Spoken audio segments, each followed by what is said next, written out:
नमस्कार, मैं अभिषेक। आप देख रहे हैं तरुण प्रभा न्यूज नेटवर्क। चलिए नजर डालते हैं कुछ बड़ी खबरों पर। नागपुर हिंसा को लेकर महाराष्ट्र के मुख्यमंत्री देवेंद्र फडणवीस ने कहा कि ऐसा लगता है कि ये हिंसा सुनियोजित थी। विधानसभा में नागपुर मुद्दे पर बोलते हुए सीएम फडणवीस ने कहा कि पुलिस पर हमले को बिल्कुल भी बर्दाश्त नहीं किया जाएगा। विश्व हिंदू परिषद और बजरंग दल ने प्रदर्शन किया, जिसके बाद अफवाह फैली कि धार्मिक सामग्री को जलाया गया।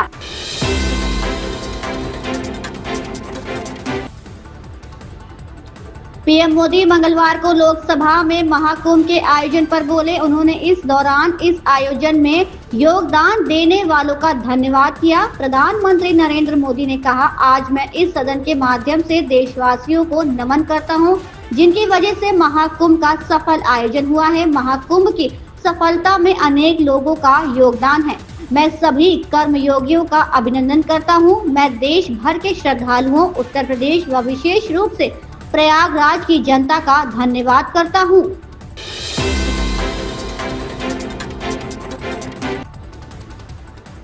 दिल्ली सरकार के मंत्री कपिल शर्मा की याचिका पर दिल्ली हाई कोर्ट ने जारी नोटिस किया।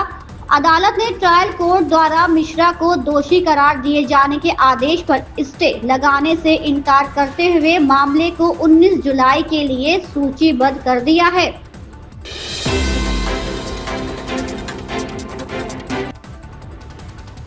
नागपुर हिंसा पर शिवसेना यूबीटी नेता आदित्य ठाकरे ने कहा, मुझे लगता है कि भाजपा महाराष्ट्र को अगला मणिपुर बनाना चाहती है। नागपुर में जब हिंसा फैल रही थी तब सीएमओ की ओर से कोई प्रतिक्रिया क्यों नहीं आई? आप मेरी रिएक्शन पूछ रहे हैं नागपुर की घटना पे, लेकिन मुझे ये जानना है कि मुख्यमंत्री कार्यालय से क्यों ना कोई रिएक्शन आई जब अफवाहें फैलने लगी थी। जब भी किसी शहर में ऐसी घटना होती है, और ये तो खुद मुख्यमंत्री का शहर है, स्वयं उनका शहर है, मुख्यमंत्री भी है, वो गृह मंत्री भी है, और ये अनुमान लगाया जाता है, मैंने भी सीएमओ काफी नजदीक से देखा है, कभी भी ऐसी घटना होती है तो पहला रिपोर्ट सीएमओ को आता है, सीएम के मोबाइल फोन पे आता है, होम डिपार्टमेंट भी आता है, दोनों डिपार्टमेंट्स उनके साथ है। क्या उनको पता नहीं था ये होने वाला है? मेरा अंदाज यही है कि भाजपा को महाराष्ट्र का मणिपुर करना है। मणिपुर में अगर आप देखें तो पिछले 1 साल से जैसी बातें हो रही है वैसे ही दंगे हो रहे हैं, किसी ना किसी को जलाया जा रहा है, किसी को मारा जा रहा है। क्या आज वहाँ इन्वेस्टमेंट जाएगी? क्या कोई पर्यटन जाएगा? नहीं जाएगा। और यही उनको महाराष्ट्र का करना है, यही हाल उनको महाराष्ट्र के करने हैं। और जहाँ जहाँ भाजपा को शासन चलाने नहीं आता है वहाँ दंगे भड़काते।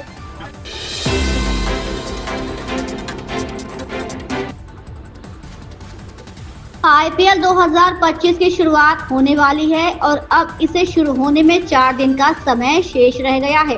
हर बार आईपीएल में नए नए रिकॉर्ड बनते हैं और कुछ खिलाड़ी ऐसे होते हैं जो इस लीग से अपना पहचान स्थापित करते हैं। वहीं कुछ ऐसे अनुभवी खिलाड़ी भी हैं जो उपलब्धियां हासिल करने के करीब हैं। ऐसे ही भारतीय टीम के 2 दिग्गज बल्लेबाज रोहित शर्मा और विराट कोहली हैं जो इस आईपीएल सीजन 1 विशेष उपलब्धि अपने नाम कर सकते हैं।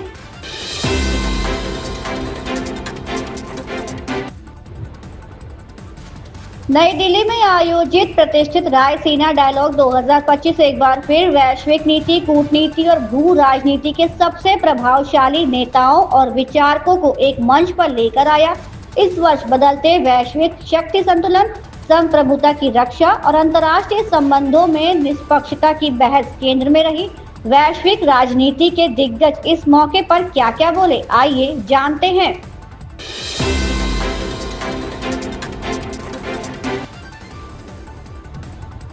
नागपुर हिंसा पर कांग्रेस सांसद इमरान मसूद ने कहा, इसके लिए सरकार जिम्मेदार है। दुर्भाग्य से सरकार के संरक्षण में लोगों को आपस में लड़ाया जा रहा है।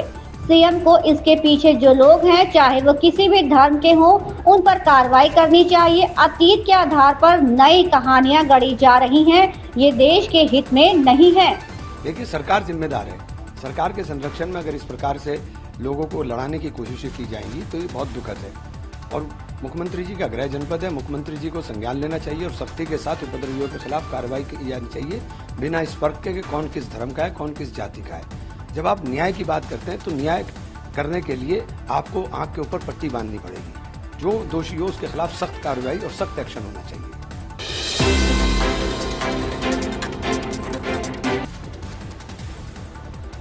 महाराष्ट्र के उप मुख्यमंत्री एकनाथ शिंदे ने कहा कि जो लोग अभी भी औरंगजेब की प्रशंसा कर रहे हैं वे देशद्रोही हैं। उन्होंने कहा कि औरंगजेब ने राज्य पर कब्जा करने की कोशिश की थी और कई अत्याचार किए थे। वहीं दूसरी ओर मराठा राजा छत्रपति शिवाजी महाराज दिव्य शक्ति थे जो वीरता, बलिदान और हिंदुत्व की भावना के प्रतीक हैं।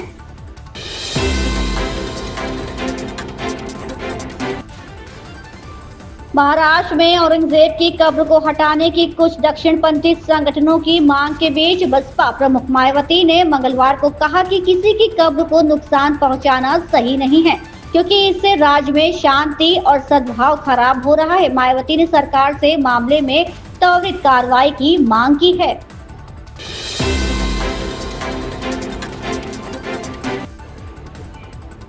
लंबे चिंतन मनन के बाद भाजपा के जिला अध्यक्षों की सूची जारी की गई है। इसका फायदा ये हुआ कि इनके चयन को लेकर सार्वजनिक तौर पर होने वाली तकरार रोकने में तो भाजपा सफल रही है, लेकिन चुनौतियां अब भी बरकरार हैं। तमाम जिलों में चयन को लेकर दावेदारों के बीच पनपे असंतोष से पार पाना बड़ी चुनौती है। माना जा रहा है कि ये चुनौती सिर्फ पार्टी नेतृत्व के सामने नहीं आएगी बल्कि नए जिला अध्यक्षों के सामने भी असंतुष्ट दावेदारों के साथ समन्वय बनाकर काम करना बड़ा टास्क होगा।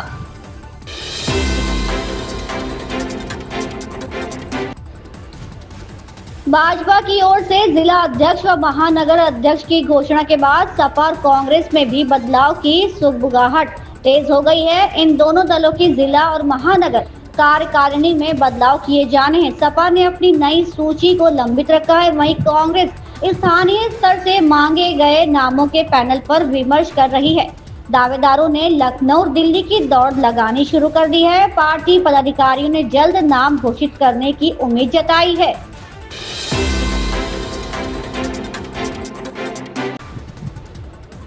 नागपुर की घटना पर विहिप नेता विनोद बंसल ने कहा, हिंसा एक पूर्व नियोजित साजिश के तहत फैलाई गई। हमें विश्वास है कि महाराष्ट्र सरकार इसमें शामिल लोगों के खिलाफ कार्रवाई कर रही है।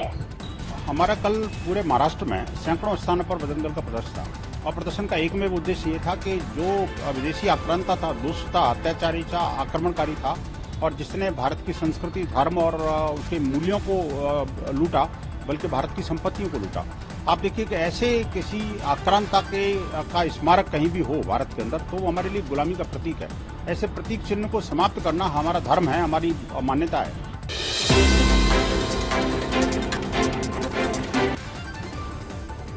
प्रदेश सरकार ने राज्यकर्मियों के लिए 1 अप्रैल से मानव संपदा पोर्टल पर ही APR और ACR ऑनलाइन फॉर्म भरना और छुट्टी के लिए आवेदन करना अनिवार्य कर दिया है। मुख्य सचिव मनोज कुमार सिंह ने इस संबंध में आदेश जारी कर दिया है। आदेश में कहा गया है कि 17 जनवरी को शासनादेश जारी करते हुए इसे अनिवार्य किया गया था। इसके बाद भी देखने में आया कि इसका पालन अनिवार्य रूप से नहीं किया जा रहा है।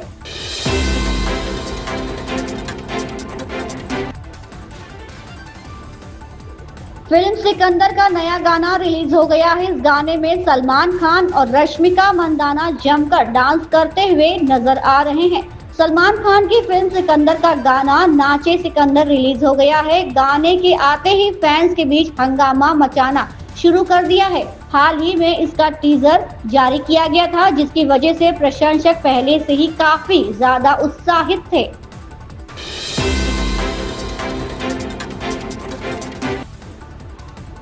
प्रधानमंत्री नरेंद्र मोदी ने पिछले दिनों उत्तर प्रदेश के प्रयागराज में हुए महाकुंभ के सफल आयोजन के बाद मंगलवार को लोकसभा को संबोधित किया। लोकसभा में फिलहाल इन खबरों में बस इतना ही। लेटेस्ट अपडेट के लिए आप बने रहें तरुण प्रभा न्यूज नेटवर्क के साथ।